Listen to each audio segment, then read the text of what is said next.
Guys, like, comment, subscribe, share the video, especially if you love college football as much as I do.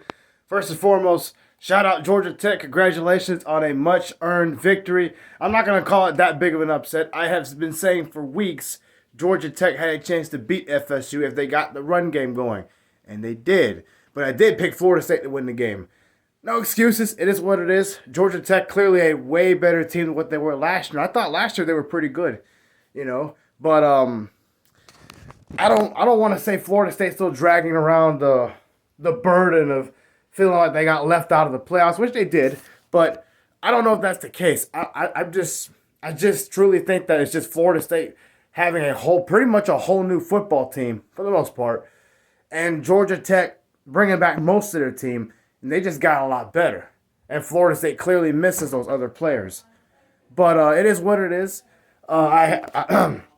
Do I think Florida State still should be ranked somewhere? I think they should be ranked, but at this point, unfortunately, as a Florida State fan, I'm also willing to admit I don't think Florida State's a top 10 team this year.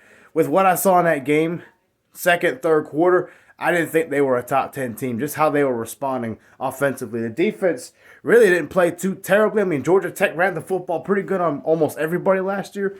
They had like 200-something rushing yards a game, so I wasn't too surprised.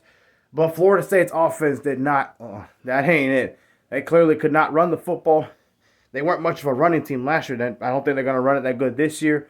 DJ really didn't play too badly. I didn't have much faith in him going into this season. He really wasn't the problem today. I'll give him that. He completed 2 fourth-down clutch passes that led to a touchdown run to tie the game again before losing, obviously. But we'll see what we got, in the long run in terms of how this team responds to adversity, how this team responds to pretty much getting embarrassed by an unranked team. And I'm excited to see what Georgia Tech does, but it is what it is. I got no excuses for it. Plain and simple.